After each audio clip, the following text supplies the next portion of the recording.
Brothers Grimm. A king and queen once upon a time reigned in a country a great way off, where there were in those days fairies. Now this king and queen had plenty of money, and plenty of fine clothes to wear, and plenty of good things to eat and drink, and a coach to ride out in every day. But though they had been married many years, they had no children, and this grieved them very much indeed. But one day, as the queen was walking by the side of the river, at the bottom of the garden she saw a poor little fish that had thrown itself out of the water and lay gasping and nearly dead on the bank. Then the queen took pity on the little fish and threw it back again into the river, and before it swam away, it lifted its head out of the water and said, "I know what your wish is, and it shall be fulfilled. In return of your ill kindness to me, you will soon have a daughter." What the little fish has foretold soon came to pass, and the queen had a little girl, so very beautiful that the king could not cease looking on it for joy, and said he would hold a great feast and make merry, and show the child to all the land. So he asked his kinsmen and nobles and friends and neighbours, but the queen said, "I will have the fairies also, that they might be kind and good to our little daughter." Now there were 13 fairies in the kingdom, but as the king and queen had only 12 golden dishes for them to eat out of, they were forced to leave one of the fairies without asking her. So 12 fairies came, each with a high red cap on her head, and red shoes with high heels on her feet, and a long white wand in her hand. And after the feast was over, they gathered round in a ring and gave all their best gifts to the little princess. One gave her goodness, another beauty, another riches, and so on, till she had all that was good in the world. Just as 11 of them had done blessing her, a great noise was heard in the courtyard, and word was brought that the 13th fairy was come, with a black cap on her head and black shoes on her feet, and a broomstick in her hand. And presently up she came into the dining hall. Now, as she had not been asked to the feast, she was very angry, and scolded the king and queen very much, and set to work to take her revenge. So she cried out, "The king's daughter shall, in her 15th year, be wounded by a spindle, and fall down dead." Then the 12th of the friendly fairies, who had not yet given her gift, came forward, and said that the evil wish must be fulfilled, but that she could soften its mischief. So her gift was that the king's daughter, when the spindle wounded her, should not really die, but should only fall asleep for 100 years.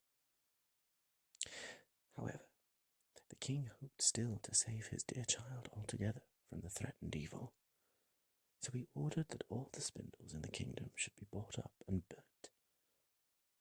But all the gifts of the first 11 fairies were in the meantime fulfilled, for the princess was so beautiful, and well behaved, and good, and wise, that everyone who knew her loved her.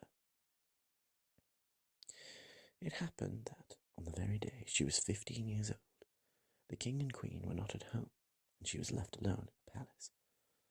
So she roved about by herself, and looked at all the rooms and chambers, till at last she came to an old tower, to which there was a narrow staircase ending with a little door. In the door there was a golden key, and when she turned it, the door sprang open, and there sat an old lady spinning away very busily. "Why, how now, good mother?" said the princess. "What are you doing there?" "Spinning," said the old lady, and nodded her head, humming a tune, while buzz went the wheel. "How prettily that little thing turns round," said the princess, and took the spindle and began to try and spin.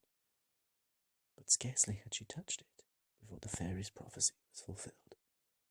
The spindle wounded her, and she fell down, lifeless, on the ground.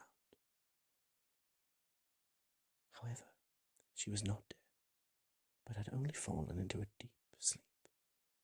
And the king and queen, who had just come home, and all their court, fell asleep too, and the horses slept in the stables, and the dogs in the court, the pigeons on the housetop, and the very flies slept upon the walls. Even the fire on the hearth left off blazing and went to sleep. The jack stopped, and the spit that was turning about with the goose upon it for the king's dinner stood still, and the cook, who was at that moment pulling the kitchen boy by the hair to give him a box on the ear for something he had done amiss, let him go, and both fell asleep. The butler, who was slyly tasting the ale, fell asleep with the jug at his lips, and thus everything stood still and slept soundly. A large hedge of thorns soon grew around the palace, and every year it became higher and thicker, till at last the old palace was surrounded and hidden, so that not even the roof or the chimneys could be seen. But there went a report throughout all the land of the beautiful sleeping Briar Rose, for so the king's daughter was called, so that from time to time several kings' sons came and tried to break through the thicket into the palace. This, however, none of them could ever do, for the thorns and bushes laid hold of them, as it were with hands, and they stuck fast and died wretchedly. After many, many years, there came a king's son into the land, and an old man told him the story of the thicket of thorns, and how a beautiful palace stood behind it, and how a wonderful princess called Briar Rose lay asleep with all her court. He told, too, how he had heard from his grandfather that many, many princes had come, and had tried to break through the thicket, but that they had all stuck fast in it and died. Then the young prince said, "All this shall not frighten me. I will go and see this Briar Rose." The old man tried to hinder him, but he was bent upon going. Now that very day the 100 years were ended, and as the prince came to the thicket he saw nothing but beautiful flowering shrubs. Through he went with ease, and they shut in him after him as thick as ever. And he came at last to the palace, and there in the court lay the dogs asleep, and the horses were standing in the stables, and on the roof sat the pigeons fast asleep, with their heads under their wings. And when he came into the palace, the flies were sleeping on the walls, the spit was standing still, the butler had the jug of ale at his lips, going to drink a draught. The maid sat with a fowl in her lap, ready to be plucked, and the cook in the kitchen was still holding up her hand, as if she was going to beat the boy. Then he went on still farther, and all was so still that he could hear every breath he drew, till at last he came to the old tower, and opened the door of the little room in which Briar Rose was. And there she lay, fast asleep on a couch by the window. She looked so beautiful he could not take his eyes off her, so he stooped down and gave her a kiss. But the moment he kissed her, she opened her eyes and awoke, and smiled upon him, and they went out together, and soon the king and queen also awoke, and all the court gazed on each other with great wonder, and the horses shook their heads, and the dogs jumped up and barked, and the pigeons took their heads from under their wings, and looked about and flew into the fields. The flies on the walls buzzed again, the fire in the kitchen blazed up. Round went the jack, and round went the spit, with the goose for the king's dinner upon it. The butler finished his draught of ale, the maid went on plucking the fowl, and the cook gave the boy the box on his ear.